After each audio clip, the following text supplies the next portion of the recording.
Hello students. Last class में हम लोगों ने वन डायमेंशनल मोशन की बात करी थी। उसी टॉपिक को फर्दर हम लोग आगे बढ़ाते हुए नेक्स्ट आगे बढ़ते हैं। यहाँ पर सबसे पहले हम लोग बात करेंगे अब फ्रेम ऑफ रेफरेंस की। तो frame of reference very important topic है आपका। यहाँ पे अगर हम देखें तो जो मोशन होता है ये एक रिलेटिव टर्म होता है। रिलेटिव टर्म से मेरा मतलब यहाँ पर ये है कि हम लोग ये नहीं कह सकते कि पर्टिकुलर कोई बॉडी हर एक पॉइंट के रेस्पेक्ट में रेस्ट में होगी या हर एक पॉइंट के रेस्पेक्ट में मोशन में होगी।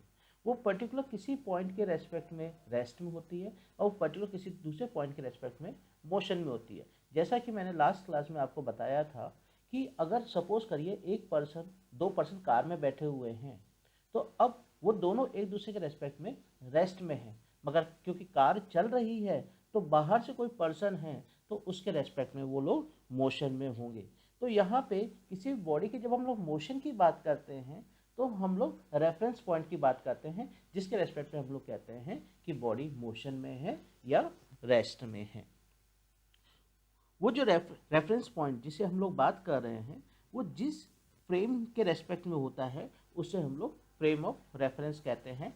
जैसा कि मैं यहाँ पे डेफिनेशन में आपसे कह रहा हूँ कि frame of reference is the set of axis which is use to specify the position of object in a space. The set of axes is rectangular coordinate system which consists of three mutually perpendicular x, y, z.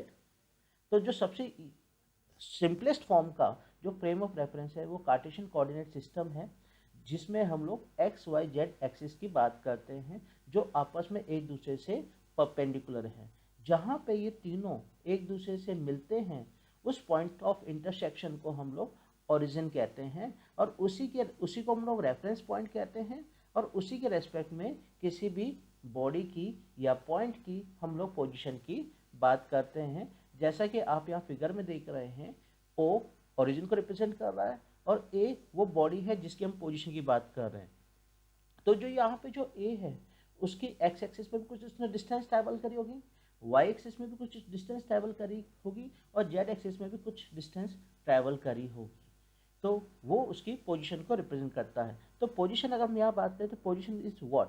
Position of an object is essential to describe the motion of object. Position of object is the set of axis from a reference point. तो किसी भी body की जो position हम three dimensional में बात करते हैं तो उसको हम लोग जनरली आर वेक्टर से यूज़ करते हैं, जिसको हम लोग एक्स आई प्लस वाई जे प्लस जेड के लिखेंगे। यहाँ पे जो आई जे के हैं ये यूनिट वेक्टर हैं along x axis, y axis and z axis के। अगली हम बात करते हैं type of frame of reference की।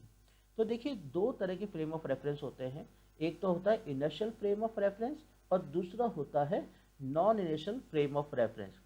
इनर्शियल फ्रेम ऑफ रेफरेंस वो फ्रेम ऑफ रेफरेंस होते हैं जो न्यूटन्स लॉ को होल्ड करते हैं। यानी कि अगर मैं किसी बॉडी के मोशन की बात करूं या उसकी मैं पोजीशन की बात करता हूं, अगर जिस रेफरेंस पॉइंट के रेस्पेक्ट में कर ले रहा हूं मैं, अगर वो रेफरेंस पॉइंट अगर खुद या तो रेस्ट में है या कांस्टेंट वेलोसिटी से मूव करता है तो हम लोग कहते हैं कि इनर्शियल फ्रेम ऑफ रेफरेंस है। जबकि अगर वो बॉडी जिसको हम लोगों ने रेफरेंस पॉइंट कंसिडर किया है वो खुद एक्सेलेटेड है, यानी कि अपनी स्पीड को वेरी कर रही है, तो ऐसे फ्रेम ऑफ रेफरेंस को हम लोग non initial frame of reference कहते हैं। तो जैसे मैं यहाँ डेफिनेशन में कह रहा हूँ कि initial frame of reference in which Newton's first law of motion holds, that is object at a rest and object in a motion and remains motion unless acted by net force. तो initial frame of reference is either rest में होगा या move करेगा constant velocity के साथ, जबकि जो non initial frame of reference है वो आपका एक्सेलेटेड होगा या तो लीनियर फैशन में या रोटेटिंग अराउंड सम एक्सिस, जो हम लोग फर्दर आगे बात करेंगे।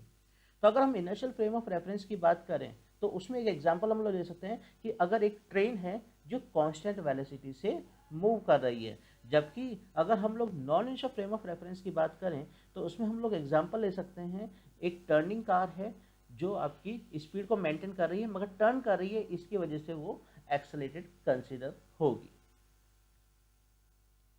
अब हम लोग बात करते हैं हमारे नेक्स्ट टॉपिक की, डिस्टेंस की। अभी डिस्टेंस क्या होता है? डिस्टेंस होता है कि एक बॉडी ने जो एक्चुअल पाथ कवर किया है, एक्चुअल डिस्टेंस ट्रैवल करी है, उसे हम लोग डिस्टेंस कहते हैं। जैसा कि आप फिगर में देख रहे हैं, यहाँ पे एक ब्लू डॉटेड लाइन है और एक ब्लैक लाइन है। जो ब्लू डॉटेड लाइन जो ए से बी को ज्वाइन कर रही है, वो किसी बॉडी ने एक्चुअल जो पाथ कवर किया है उसे हम लोग कहते हैं डिस्टेंस। तो ये जो डिस्टेंस होता है ये आपका स्केलर क्वांटिटी होता है और ये टाइम के साथ कभी भी रिड्यूस नहीं होता है, यानी कि ये कभी भी नेगेटिव नहीं होगा। Distance never be negative.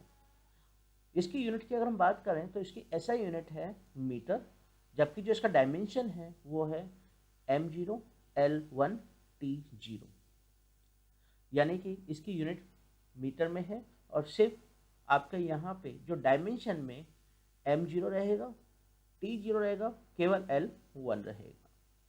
अगर हम इसके डिस्टेंस टाइम ग्राफ की बात करते हैं तो जो डिस्टेंस टाइम ग्राफ का जो स्लोप है, जिसे हम लोग ग्रेडियंट भी कहते हैं, वो स्पीड को रिप्रेजेंट करता है। जबकि अगर मैं यहाँ पे ए और बी को डायरेक्ट ज्वाइन कर दूँ, जो शॉर्टेस्ट पाथ है उसे हम लोग डिस्प्लेसमेंट कहते हैं। देखिए, ए और बी को ज्वाइन करने वाले इनफाइनाइट पाथ हो सकते हैं, यानी कि डिस्टेंस के पाथ इनफाइनाइट हो सकते हैं, मगर जो डिस्प्लेसमेंट है उसका सिंगल पाथ होगा, जो डायरेक्ट किसी भी दो पॉइंट को स्ट्रेट जोड़ेगा, जो सबसे शॉर्टेस्ट डिस्टेंस होगी। तो डिस्प्लेसमेंट की जहाँ पे मैं बात कर रहा था अभी आपसे, तो difference between the initial and the final position is known as displacement. Displacement आपकी वेक्टर क्वांटिटी है।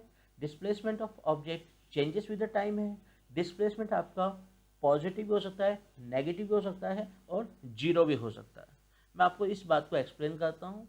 सपोज करिए एक मैंने पॉइंट ओरिजिन कंसिडर किया, उससे स्ट्रेट लाइन में मैं एक तरफ मूव किया, तो मेरी डिस्टेंस पॉजिटिव हुई और मेरा डिस्प्लेसमेंट भी पॉजिटिव हुआ। मगर मुझे सडन याद आया कि नहीं, मुझे तो दूसरी डायरेक्शन में जाना था। तो अगेन मैं बैक होके रेफरेंस पॉइंट पर आ गया, तो मेरी जो डिस्प्लेसमेंट है वो तो जीरो हो गई, मगर डिस्टेंस जितना मैंने पाथ कवर किया, अब मैं दूसरी डायरेक्शन में जब जा रहा हूँ तो मेरा डिस्प्लेसमेंट नेगेटिव होगा, मगर जो डिस्टेंस है वो मेरी पॉजिटिव ही रहेगी। और वो जो टोटल होगा, वो जो मैंने एक्चुअल पाथ कवर किया है, यानी कि पहले एक डायरेक्शन में गया, वापस बैक आया रेफरेंस पॉइंट पर, और फिर मैं दूसरी डायरेक्शन में गया, तो इसमें मैंने जो ट्रैवल किया है वो मेरी डिस्टेंस है। मगर जो डिस्प्लेसमेंट है वो जो फाइनली जो पॉइंट था उसका रेफरेंस पॉइंट, यानी जिसको मैंने ओरिजिन कंसिडर किया है, उससे जो डिस्टेंस है वही डिस्प्लेसमेंट होगा। यहाँ पे इसकी यूनिट भी डिस्टेंस की तरह मीटर में ही होता है। डायमेंशन इसका भी m0 l1 t0 होता है।